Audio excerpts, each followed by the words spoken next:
నెల్లూరు నగరం రెండవ దఫా అర్బన్ డెవలప్మెంట్ అథారిటీకి చైర్మన్ అయినటువంటి శ్రీనివాసరెడ్డి గారికి ఒక్కటే మనవి చేస్తా ఉన్నాం. ఇది విపరీతంగా పెరుగుతూ ఉన్నటువంటి నగరం ఇది. అనేక మంది పెద్దలు మున్సిపాలిటీ దగ్గర నుంచి వాటి కార్పొరేషన్ వరకు అనేక మంది అనేక రకాలుగా దీన్ని అభివృద్ధి చేయడానికి ఒక ప్రయత్నం, ఒక ఆలోచన, ఒక యాక్షన్ ప్లాన్ తీసుకోవడం. చెన్నై మహానగరానికి దగ్గరలో ఉన్నటువంటి నగరం ఇది.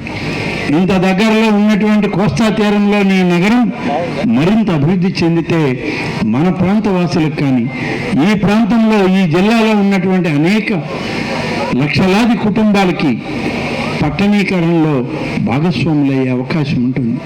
విద్యారంగంలో కానీ, అలాగే పారిశ్రామిక రంగంలో కానీ మనకి ప్రాధాన్యత ఎక్కువగా ఉంటుందని చెప్పి ఈ సందర్భంగా తెలియజేస్తా ఉన్నాం. నెల్లూరు తీసుకుంటే మీకు అందరూ తెలుసు, గత 14-19లో అనేక కార్యక్రమాల్ని నెల్లూరు టౌన్లో చేయడం జరిగింది. అందులో అన్నిటికంటే ముఖ్యంగా దోమల్ని నగరం చేయడానికి అండర్ గ్రౌండ్ డ్రైనేజీ, స్వచ్ఛమైన వాటర్ సంగం బ్యారేజ్ నుంచి ఇవ్వడానికి 1100 కోట్లతో ఒక ప్రాజెక్ట్ తెచ్చాం. ఆల్మోస్ట్ 85% అండర్ గ్రౌండ్ అయిపోయింది. డ్రింకింగ్ వాటర్ అయితే 90% అయిపోయింది. దాన్ని గత వైసీపీ ప్రభుత్వం నిర్వీర్యం చేసి పక్కన పడేసింది. పూర్తిగా వదిలేసిన 5 సంవత్సరాలు.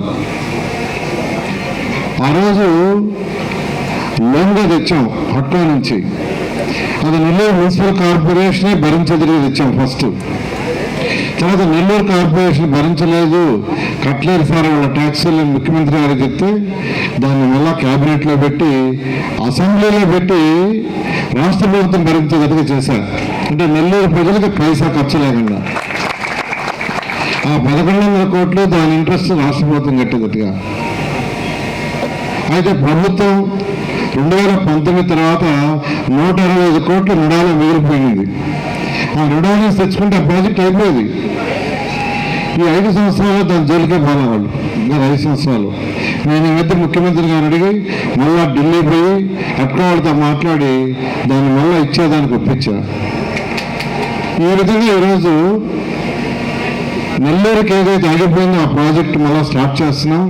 ఈ మధ్య ఆ ఏజెంట్స్కి ఒక 25 కోట్లు కూడా ట్రాన్స్ఫర్ చేయడం జరిగింది.